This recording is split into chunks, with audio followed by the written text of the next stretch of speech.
Today's guest is very special. We got content producer for NBC Sports Bay Area in California, and also the host of Balk Talk and Cork'd Up is Jessica Kleinschmidt. Jess, thank you for coming on. Well, thanks for having me. I'm excited to be here.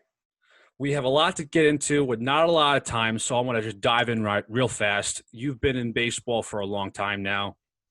It is your number one passion. Why is it your number one passion? I played growing up. It was an accident. My brother needed a right fielder on his little league team. I want to say it was farm, so it was like the pitching machine time. And Okay. my dad was like, you're sitting in the stands. Like, can you just stand in right field, and I wasn't like anti-sports. I was just like, I just didn't think anything of it. But the moment I warmed up, I threw the ball and I looked at my dad and I was like, I liked throwing that. And he's like, you have a cannon, girl. And my parents were amazing. They never forced us to do whatever, they were not like, oh, you have to play sports. You have to do this, like everything. They wanted us to make our own decision. But 2 weeks later, I signed up for the next season. And I just became a junkie after that. And I didn't know that there was softball. I thought it was only baseball. Right. And so as I got older, I kept playing baseball as far as I could. And then obviously as a woman playing baseball, you're not going to be a professional MLB player. It's just not going to happen. I thought I would be the first female MLB player. That didn't happen. So I was like, well, I love talking. I love writing. Let's do it that way. And then, so my dad was my coach.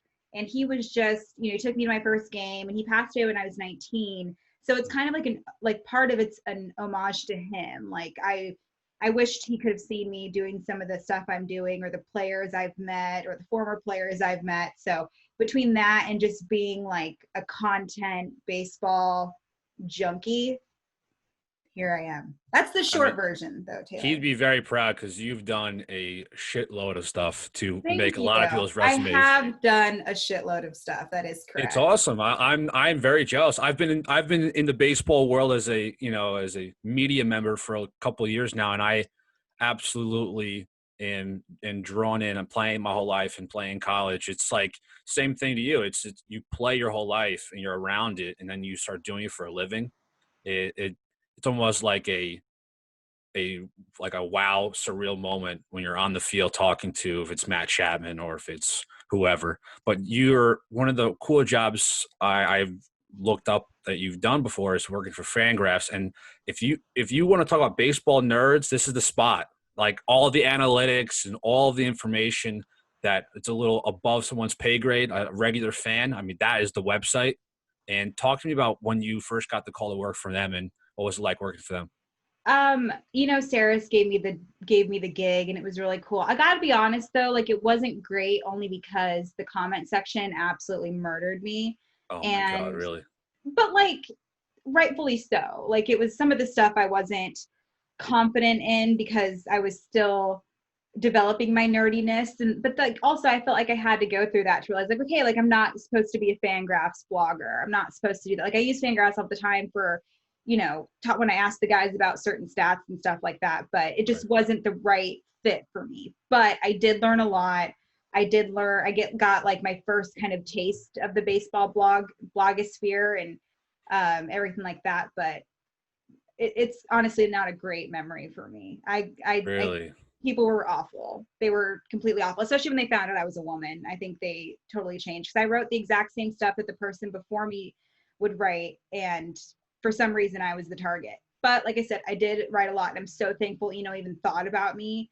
But it was right. I think that was right before Cut 4 grabbed me. So I didn't have to keep doing it, but it was an interesting situation. I definitely learned a lot. With those jobs early on in someone's career, it's almost how I would look at it as a blessing in disguise because you learn so much of the negative stuff. It's like, all right, I know when what you're going through it. It sucks, right? It's horrible. I'm so thankful for the shitty, dark moments of my life. Like I'm like so confident and happy in myself, but I couldn't get here if it wasn't for the crappiness. Right. So it's, very much an adult thing that I am thinking now. But back then it was tough. I really was like, it was, strangers on the internet can make you sad, and that fucking sucks, but it is. Yeah, and it's like, and those losers who can only say that on with their Twitter fingers, Oh yeah, or I'll see like, them in person and they don't say shit. So don't say shit because they know that they can't do it. They yeah, don't have I mean, if they have the balls to do it, I mean, I for would sure. Or never. even like if you want to give me constructive criticism, like I'm listening, but not. Feedback is every kind of feedback is good, but Yeah, negative stuff like that is just doesn't fly with me or you or anybody else. agreed. But you jump to Cut Four. Cut Four is top 5 favorite social media accounts with Instagram and Twitter. They're always posting the most funny things, and honestly, the fact that it's taken so long for Major League Baseball to kind of have this character or this, larger than life, it's supposed to show baseball has some sort of I can't even think of the word. Personality. Personality. Thank you. Because baseball's been boring for a long time to a lot of fans, even the younger generation. So talk to me about how Cut Four changed your career and what was it like working for Cut Four? Well, you can see this cheesy ass Yeah. smile on my face. It felt like it was like the best relationship ever, but we parted on great terms, So when I first got to Cut Four, I didn't realize the audience, how it was the demographic of baseball is 55-plus-year-old white man. I am none of those things. I never will be those things. And it wasn't until I left when the only other woman that I worked with, she produced my show, Infinite Jest at Cut Four, which really was amazing. And she said, the demographic or like the comments were so different from the time I started to when I left. I'm not saying it was me, but it just like how it grew. And Right. because when you think about it this way, like you have the guys who are used to, and I totally respect the old school game of baseball. Like I get that back in the day, bat flips weren't a thing or anything like that. The unwritten rules, I respect the hell out of that. But if Batista wants to bat flip or Yasiel Puig wants to lick a bat or D Gordon wants to wear a huge ass chain on the field, let the guys do that. And it was when you stop pushing against it and just embracing it, when everything was like Larry Bear, from the Giants, I was shocked when he told me, he was like, we need more bat flips. And I'm like, really? Larry Bear, you're saying? Like, it's crazy. And so when you see the guys kind of embracing it, it's different. But Cut Four was cool because I was just hanging out with my friends, watching games, blogging about baseball. And that. What's better than that? There's nothing better than that. Right. Sometimes I'd have a cocktail like toward the end of my shift and just like have a glass of wine and we got edited really well, obviously, but it was just like, it was really cool. And just like, I made some of the closest friends that I'll have forever. I got invited to one of the guys' weddings. Like, I mean, obviously it's kind of very cool. Changing because of COVID and stuff, but right. It was great. And then one day Gemma, she was like, I think we should give you like a show. And I was like, what? And I'm thinking like, whatever. So it was a YouTube show that went on the MLB account, not the Cut Four account, the MLB account, which had like 1 trillion followers.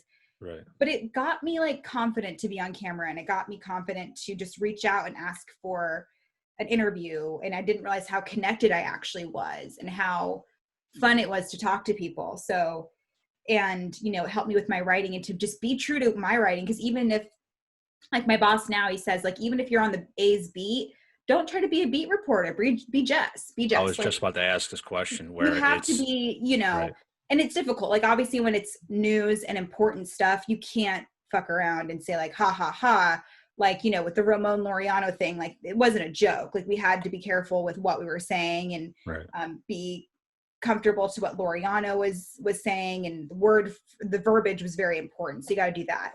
But for me, I'm trying to find the balance of being a reporter and being Jess. Like, I want, for my podcast, I want it to be like we're having a glass of wine or a beer and we're just chilling, we're hanging out. But I also want you to trust that I know what the fuck I'm talking about. So it was so hard to find that balance. So between the Fangraphs and the Cut Four and NBC and everything kind of coming together, it was like I can develop this own persona, but it's me. This is who I am. Like I'm a very smart woman, but I'm funny as fuck and I'm chill and it's cool. Right. Like, why can't you have all of that? And that's what I ultimately want the goal of baseball to be, where you can respect the guys who are yelling at the clouds, but you can also, respect, it's flashy and it's weird and we need to market the players. So it was so hard when I first got in the industry to kind of combine those worlds, but I feel like I'm doing a pretty successful job of it. So Absolutely. And that's, I think, fast. It's coming fast with momentum coming out with content.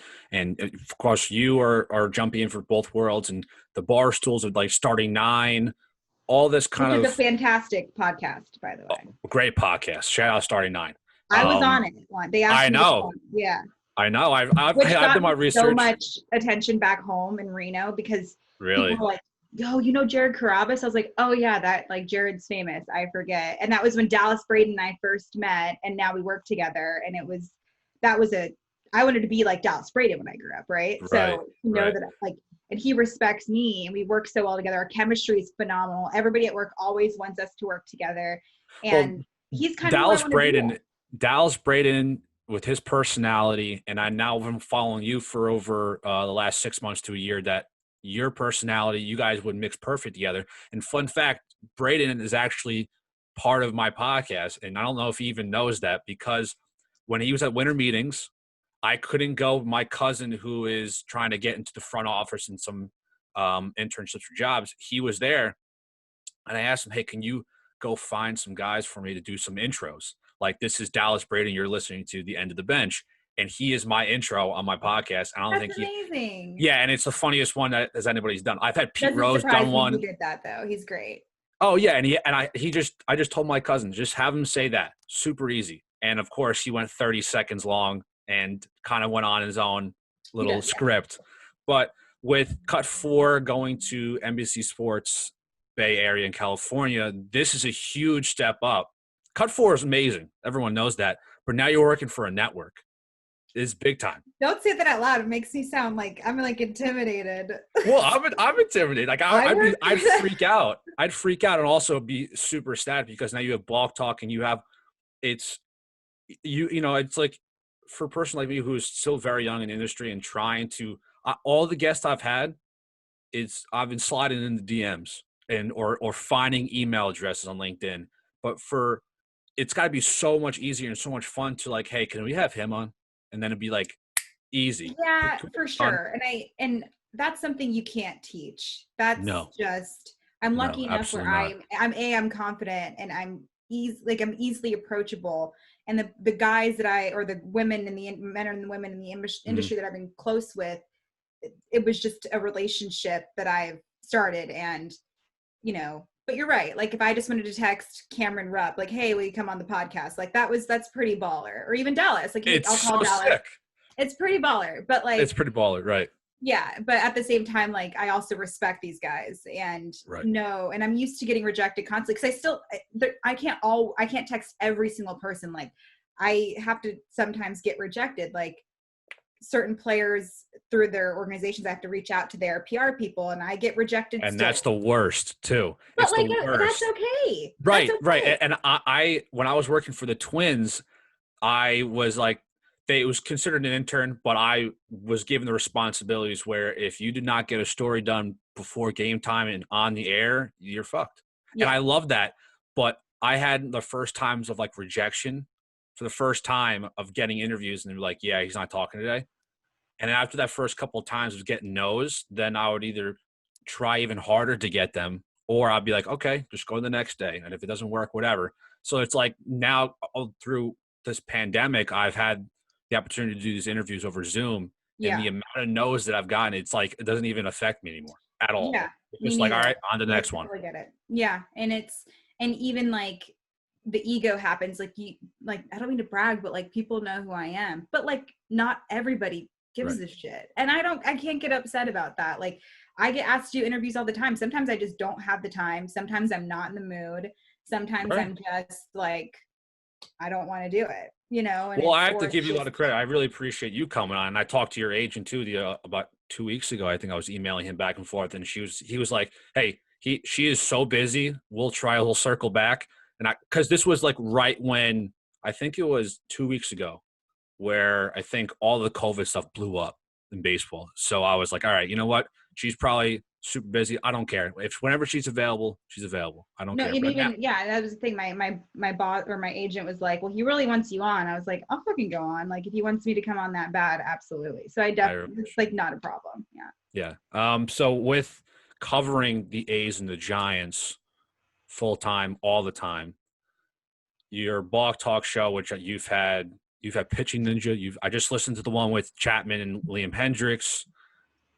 Who is the ultimate guest when it comes to this Balk Talk show? Are you strictly going to be just doing the Bay Area teams, or you want to go out farther? It's Balk Talk is all baseball. So like I had Tony Gwynn Jr., I had Right, Pitching right. Ninja, I have Robert Flores coming out. Next I'm having Ro Sarah Flo's a Spain. man. Ro Yes, Flo's a having man. Sarah Spain come on eventually. This week is Battle of the Bays, so we did do A's and Giants. It's actually I think my first A's guest that I've done, but yeah, so I want it to be universal just from that, and Right. like and beyond just baseball players and managers. I can't even remember who I've had on so far. I'm so like there's so many guys and people that have come on, and so I want more attention on the A's. I feel like that's imperative, but I also want people to embrace all of baseball, and like I don't want to be kind of pigeonholed. And that was my boss. He was like, we don't want you to just stop with A's and Giants. Like we want more people to pay attention to baseball, which has always been my goal. I want people to know that there's more than just, not saying that like, obviously the players are what drives the game, but more than that, I want, like I said, like Pitching Ninja and these personalities to come on and everything like that. I had Adam Rank on the other day. He's from NFL Network, but I know him as a big baseball fan. So it's just stuff like that. But I want people to see a different side of baseball, not just, okay, you hit the ball, it goes over the fence, you catch the ball, you throw it. It's like there's so much more to it than that. So much more. And I want people to know these players as human beings. And that's one of my main goals from the beginning. And that is what you're doing a great job about. Your show and also the Cork'd Up, which I'll talk about in 1 second. Those two shows, do they have the biggest audiences? No. Do they have a audience? Yes. And you have a huge voice with your following and getting these names like Matt Chapman's one of the best third basemen in the league. Well, he's the best defensive third baseman in the league. That's what he says. No, it's what Nolan Arenado says too. Oh, he says that too. I'm a Nolan Arenado. Nolan being Nolan. He's overall the best third baseman. I can see Nolan. I've done so much, like, because everyone, all my friends that I've played college with or whatever in the biz, that I say Nolan's going to be the best of all time, best third baseman to ever play over Schmidt and Brett.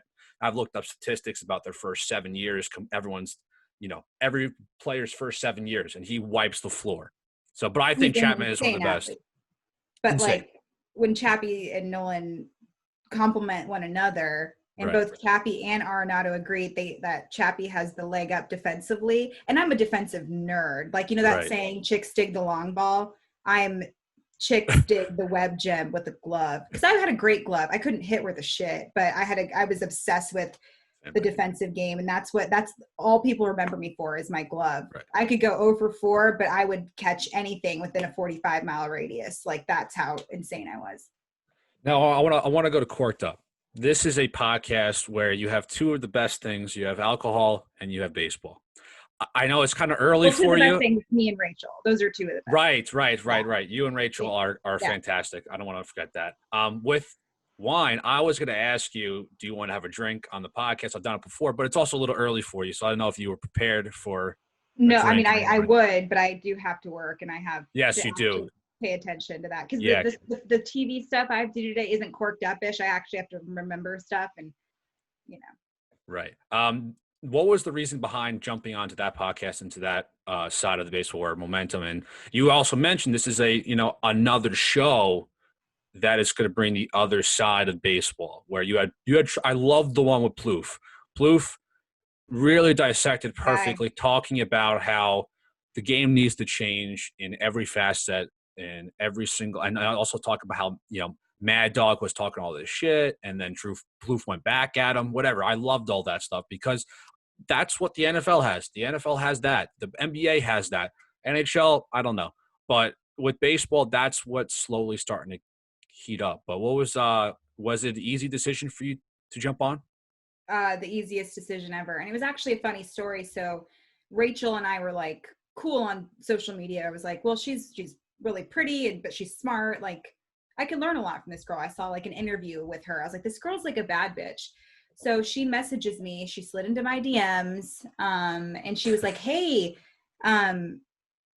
what was it? Will you come by? Are you going to spring training? When you come by the Momentum House, Trevor wants to have you on a podcast. The fact that Trevor Bauer even knew who the hell I was just like, what? Like, come on. Because I like Trevor as a pitcher. I think he's a great pitcher, but I love him as a guy in content, because the guy knows what content in sports, mainly baseball, that's so difficult. Basketball and football contents, I don't want to say it's easy, but it's easier. And so I was like, sure, I'll come by. So a week before, she's like, well, they want to give me a podcast. And I was like, are you like bragging? Like, I don't understand what you're saying. She's like, but she gets a little self-conscious with her voice, and she's not great with like being on camera in the media. So when she was doing her interviews with Trevor, he was leading the conversation, and she needs somebody to kind of lead. And I was like, oh, and she said, well, your name was brought up by the co-owner of Momentum. And I was like, okay. So I stopped by the house after like 3 days of being at spring training, and I was, wiped out, but I still went. And she was like, let's just audition, or we'll chill. They put the microphones on. We had a bottle of wine. I was thinking we were going to talk for 30 minutes. We talked for 3 hours. And so Trevor liked it. Everybody there liked it. I got to see the Momentum House and see how Bauer Bites works and everything like that. Great show. And we created a monster. And it was really funny because we had Jared Carabas on, I think our first episode. And Jared was like, this is so funny. I was going to introduce you to. So Jared was going to introduce Rachel. And wow, that's cool. So it just worked out. But, and it works out cool because like we even each other out. I learned so much from her. When you're not only an agent, but you're a female agent in MLB, like, I need to learn from you because I want to know things, and not just from a reporter perspective, but also just what she has to deal with and the only things that women in the industry can deal with. But she's also like a tomboy like me. Like, she just was raised around her brothers, and I was raised around guys myself, and she's super OCD and I'm not. So that actually evens each other out. Like, if she's freaking out about the way that something looks, I want mama to be happy. I don't. She got it. Mom is going to be happy. I'm right. Whatever. So we just work out in that way. And like, we have a great relationship as far as creating content, and I like make her less intimidated from the media, and I can lead conversations, and I bring her, it works out beautifully. And so I just created this thing. We have a cult following now. Like you said, it's not a huge following, but there you are. And like, it's not different. I don't change who I am on both Balk Talk and Cork'd Up. Cork'd Up, I'm a little bit more, I can cuss way more, of course. Right. But, right. And that's just because NBC, and I'm glad I can be held back from that. And NBC is a little bit more reportery, but I'm still laid back. Chill, just. Right. I'm still, it's just like, if I were too reportery, I wouldn't be myself. And that's just gross. Like, my mom saw me on TV recently, and I was reporting, I was being on the A's, and she was like, what are you doing? And I was like, it was about AJ Puck's injury. I couldn't be like, that sucks. I had to like be a reporter and like but like, I can still have shines of Jess come through. So it's, but I'm trying to find that balance, and it's been cool, but I've loved it. And it's so easy to do. And it's like, and you're drinking wine too. Drinking wine. What's your favorite drink? Like, favorite wine? If you had to go to you're going to a restaurant and you're bringing the bottle. Or you're at the restaurant, you're buying the bottle. It's a Pinot Noir. I'm on a Pinot Noir kick right now because it's like not too extra. And I went on a date with this guy, and he told me like a Pinot Noir girl is like this type of mentality. It's true. Like, they take wine seriously, but not too seriously. And that's how. Like, are you the one that's going in, digging your face and sniffing it and stuff like that? No. No, I don't care if I'm around a sommelier. I'm just I don't care. Like, I'm just like, drink it, like just tastes good. Cool. Right. Yeah. I just want to wrap up with some more A's and Giants stuff, and then I have these kind of funny, quirky questions right at the end. So I know you're kind of busy, but with the A's, the brand new news with Ramon Laureano and his suspension. Is it too long? Is it just right? Because look, no one. If you're talking about my mom, I'm going after you too. Moms are off limits, fam. Moms are off limits, and then he's if that would happen to me, I think I'd maybe do the same thing. And the fact that this bench coach for the Astros, he's supposed to be a leader, and these coaches are supposed to be leaders, and there was no leadership qualities there, and you're starting this, And what does he do? Just sit back and not do anything? So I can only comment on, I understand why Laureano charged at Centrone. Yeah. I can't tell you the amount of times there were people on social media have made fun of or talked about my family, including my dead father, which is like, that's totally uncalled for. And I black out and I freak out. But I mean, I physically can't do anything. They're going to say what they're going to say. So when but I can only say what I saw. And I really appreciate Dustin Garneau kind of having his back. And I mean, yeah, I tackled him, but like, it was also knowing Dustin Garneau, that's a guy who is a good dude. And, him and Ramon talked about it. I feel like MLB did get it right. I feel like Centrone definitely deserved more games, but they're not going to be impacted by him being gone.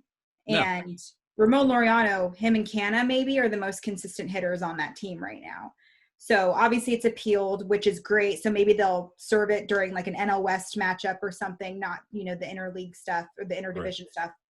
But on paper, MLB really did get it right. And I was quite impressed with that. I feel like for some reason 6 seems like a lot, but like 3 doesn't seem like enough, because Ramon even admitted, he's like, yeah, I charged at him. Like, let's call a spade a spade. Right, like that's what happened. But he has a lot of support from a lot of people, and I'm really close with one of his best friends, and his best friend couldn't comment on it much, but at the same time, it's like, it is what it is. But I was quite impressed with how MLB handled it. And it took a while to kind of do it, which is good. I think they had a lot to think about. So, yeah.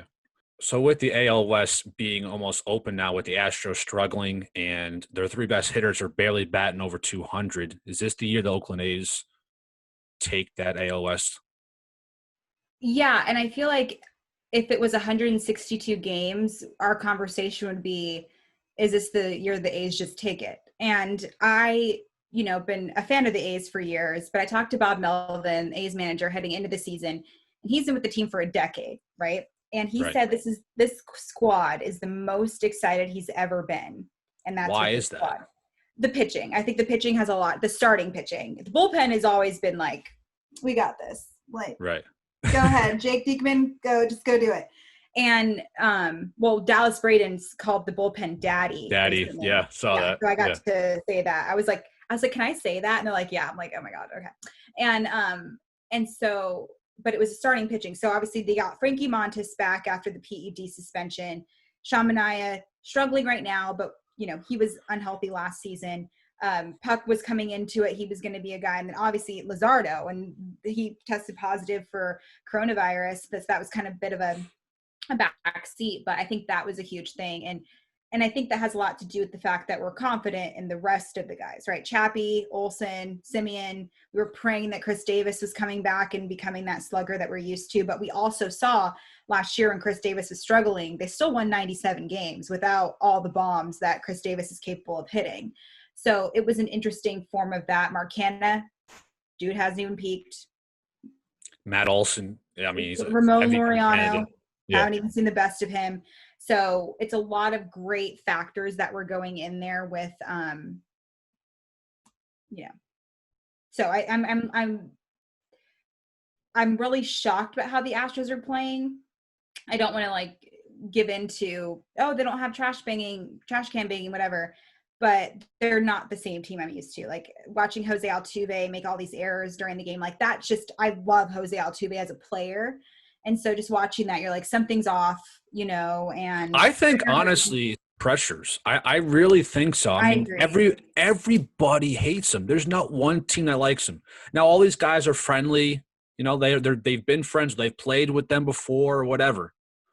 But like Tony Kemp has played with the Astros before, everybody hates him. And I gotta say, you can Tony Kemp did not cheat though. He was not part of that. He did not. Right. But and I will fight for Tony Kemp. If any slander on Tony Kemp, I will come at you. No slander on the end of the bench here. He's a bench guy, so no slander. Come at you like an angry badger. But with the pressures, it's gotta hit. It's gotta hit them. I mean, you could lie and lie and lie about how this is not affecting you, but it clearly is. I mean, when you have the 3 best hitters are barely batting over 200 with almost 20 games into the season. Yeah, something's going on for sure. Something's going on. And that's in a way a compliment. We're used to seeing them thrive. And I got to go to the World Series last year. Twitter sent me to the World Series last year. So to go to Houston and Minute Maid Park was really cool. I got to watch Justin Verlander warm up. I was the second prettiest girl there since Kate Upton was there. And it was just like a really cool, it was just a cool experience. And like, I loved the Houston Astros at the beginning, like the John Singleton days, dude. I wanted them to thrive because they had those, it was like an A's team. They were scrappy and young. And so I got to watch it from that perspective. But yeah, like, and it really sucked because the 2017 Game 5 World Series, that game was like, whew. One of the best games of all time. Reminded me why I work in the industry. And I got to watch it for fun, which was cool. My cut 4 shift was over and I got to go to the bar. Awesome. Yeah. And so I got to like enjoy it. I like dropped food on my hair. Like it was great. It was amazing. It was a whole mess. Even nice. My girlfriend who hates baseball was with me and she was like, that was awesome. I'm like, I know. So see, baseball's the best. With the Giants, it's a tough team. It's going to be a tough couple of years, maybe more for the Giants because their farm system isn't the best. They're a lot older with Longoria and Posey, but they have Yastrzemski. This kid, the story behind him, how he was in the minor leagues for years and then gets called up and he gets a shot and he's one of the better outfielders in the game. I think it's a nice argument to have. But with Yastrzemski and being the face in a sense of as a new hitter, what has he brought to the Giants as a whole? So the guy is just a phenomenal human being in and of itself. Like you're raised with the Yastrzemski last name. You think you want to talk about pressure. The guy just does it. And he was on podcast. I've had him on so many podcasts already, but he was on my podcast last week. And Dalton Johnson, who covers the Giants part-time for NBC Sports, he mentioned something, and it was the most beautiful definition of Mike Yastrzemski. He plays with so much aggression and so much finesse and calmness all at the same time. And you have to remember, this guy has to hit at Oracle Park half of the time. And that's a difficult, unless your name is Barry Bonds, you struggle there, right? Right. And I think Martin, who else? There was somebody weird did it last year. I don't remember who it was, but Gerardo Parra. He like all of a sudden can hit bombs at Oracle Park when he was on the Giants for 4 seconds. And it was him playing at Vandy. You know, it's a weird field. The way that he had to deal with the outfield, he's like, Oracle's nothing. Like, I got this. And so, you know, you needed him to step up to the plate, no pun intended, with Posey opting out, with Belt battling injuries. Crawford isn't quite the guy, especially at the plate, that he used to be. I feel like Crawford's always going to be great on defense. Absolutely. And then you're bringing Hunter Pence back. You're bringing this old even year mentality back. So there's a lot of pressure on that. And I will disagree. Their farm system is very, very good, but it's not getting enough attention. I think Farhan Zaidi is kind of an evil genius. He does something, and like Mike Yastrzemski became the Max Muncy that he always wanted, you know? So, and Donovan Solano, the guy's batting 460. Zaidi looked at him during his Dodgers days. So that was kind of cool from that perspective. But yeah, I love that team. It's been, you know, growing up, I was supposed to hate the Giants, but Oracle Park's my favorite place to be as far as covering. It's the most gorgeous park in the world. And I mean, that I've been to, I should say, but you want to call it rebuilding, call it what you want, but of all seasons, them, Padres, Rockies could really piss off some teams.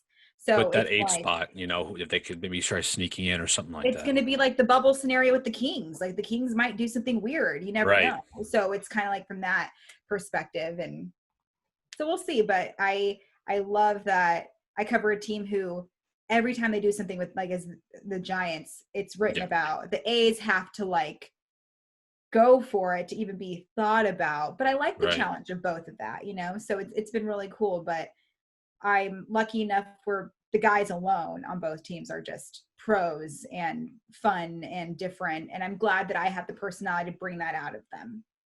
You mentioned the NBA bubble. Major League Baseball is thinking about their own bubble and with the playoffs. Is this something that could happen? I interviewed Zach Buchanan, who's a beat reporter for The Athletic for the Diamondbacks. And we talked about in May, in May they were supposed to talk about maybe a bubble system in Arizona, and the union opted out. Could you see the union opting in to a bubble system for the postseason? And if so, is it even possible? The possibility, I'm not sure. But you know, from the beginning, there was that conversation of it's going to be in Arizona and Florida. Like things have changed like crazy since then. Yeah. Bubble is a better idea. I mean, we have guys. I mean, look how successful NHL's been, you know, and It's perfect. it's perfect. There's no positive tests. Like, are you kidding?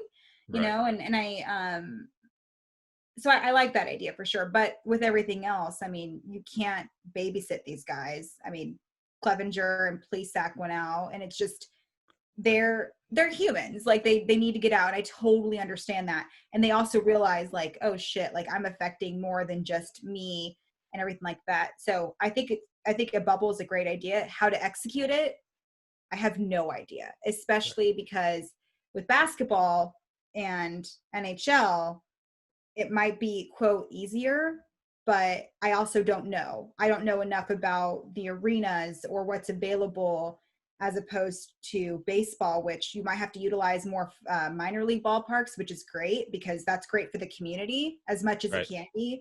But at the same time, it would be interesting. I love the idea. Execution, mama don't know. Yeah. Last one about the Giants, and then I'll wrap up with some rapid fire questions. Buster Posey, I've never talked to him. I've never met him. I can just see that he is the greatest human being ever. I'm sure he is. Tell me about Buster Posey, and when you heard the news he was opting out, was it a surprise to you? It was a surprise to me only because, or it was and it wasn't. So I first met Buster. He was on Balk Talk, but this was like February. And like the most pro human being in the world. And my co-host has been covering the Giants for a trillion years. So it was great to have that buffer of me being introduced to Buster. And but we like had small talk because the Oracle Park had basically was renovated. And I guess they put in these not wood chips, but kind of like spongy infield dirt. And I was like, oh, does that impact you? He's like, no, like they left out the catcher position. Like nothing by the plate is going to help me. I was like, you have to be careful about this dude's knees, right? You know, so, but he was amazing. We talked about Cubby Bryant and cause he's a girl dad himself, but him opting out, I was not surprised because he's so selfless and just an amazing human being. Like blew my mind away. I was so pissed off because I was told growing up that he was kind of a jerk. And I realized it's the people that are telling me he's a jerk are the people who didn't get an autograph from Buster Posey. I was like, oh, he didn't give you an autograph and you're upset. That's why he's a jerk. But and I was talking to a good friend of mine. He plays on the Indians. And he played with Buster for like a second. And he was like, just how he handles himself with the media and just a gentleman, Southern guy, like just amazing. He has a flip phone so he doesn't get distracted by like social media. Get out. Like that. I'm like, so this is a Tony Kemp, Buster Posey, and Brandon Belt stan account. Like he's great. And I'm so lucky I got to work with him for a little bit and he blew me away. Yeah, that's what I've heard. I've heard he's just a great dude. But we will wrap up with some rapid fire. And then we'll get you on your way because you have to get on the air soon. All right, so you know the famous photo, the banana boat photo with LeBron, Chris Paul, Gabrielle Union, and D. Wade. Who is on your banana boat? It's you and 3 others. Probably Rachel Luba. Okay. I don't know, man. But this be kind of like my Mount Rushmore, but like we're chilling. In a sense, right? You're chilling. You're you're out in Cabo on a banana boat. And it's you, Rachel, and 2 others. Yeah. Delino DeShields. Ooh, okay. And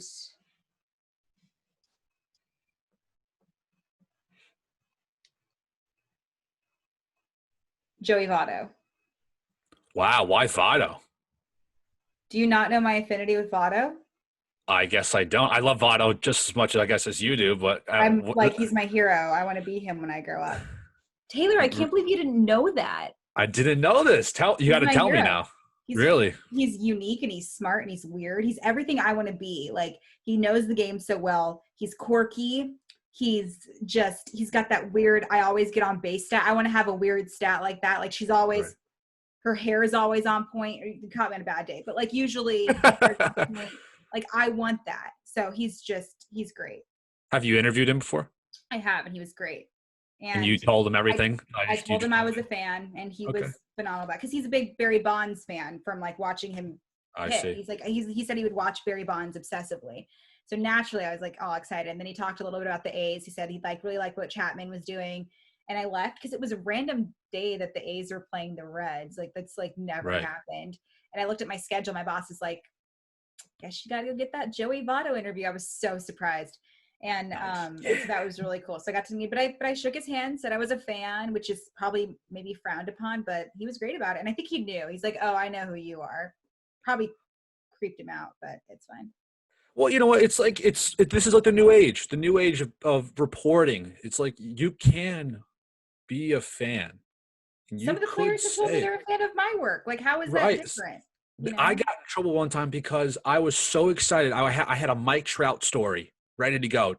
Mike Trout and the Angels were coming to Minnesota, and I was so excited. I'm like, oh, this is going to be a bucket list for me. Check it off my list.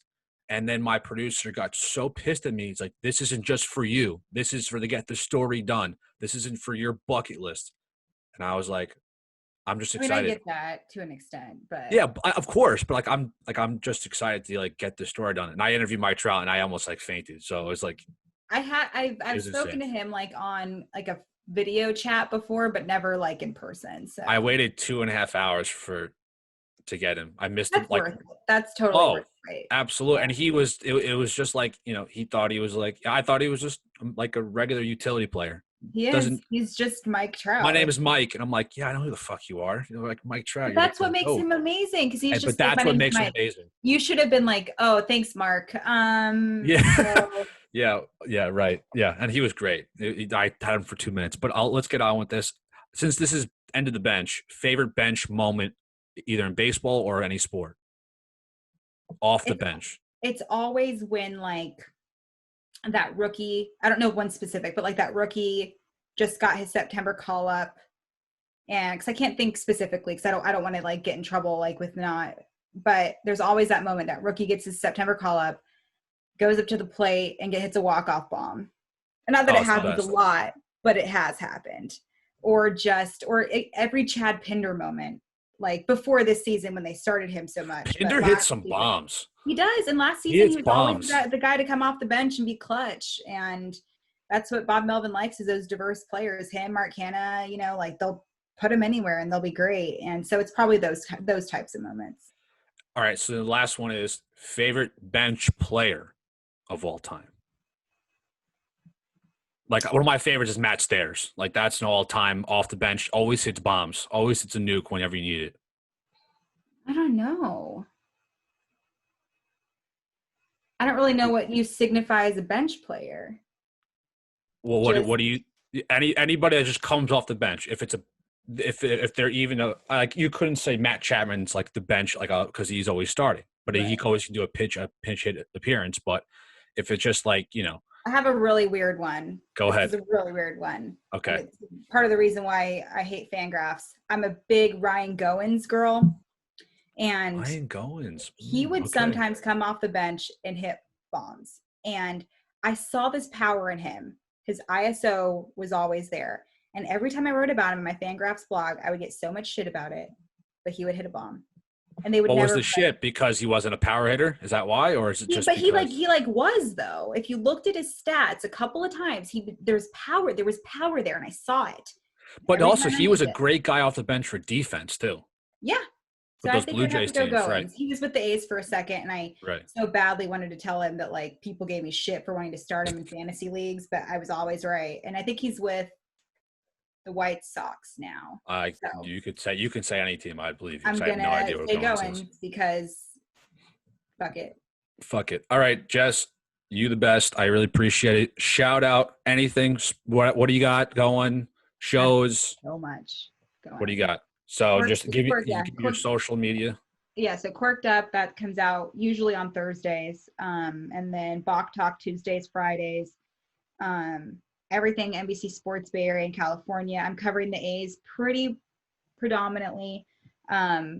even though I have a bunch of Giants gear on my bed right now. That's kind of awkward. But yeah, so that at Kleinschmidt JD, Instagram, Jessica Kleinschmidt. I have a Facebook business profile. Don't add me on Facebook. That's creepy. I really hate when people do that. But I have a business page if you want to follow my work. But I'm easily able to track down, if you will. So yeah, and I'm also in between things still covering the Niners and the Warriors and the Kings and the Raiders a little bit and Sharks. I'll probably write like 5 Sharks articles a year, but that's still pretty solid. Pretty solid. Yeah. Yeah. All right, Jess. Thank you very much for coming on. It's a great guest. Now you are considered a recurring guest because you can come on whenever you want since you are a huge baseball fan. So wonderful. And I'm glad you're wearing the momentum swag. We got to promote it. We didn't even plan that. I know. I just thought of I just got these in the mail yesterday, or not yesterday, a couple of days ago. But I gotta show it off. But thank you for coming on. Appreciate it. Of course. Thanks for having me.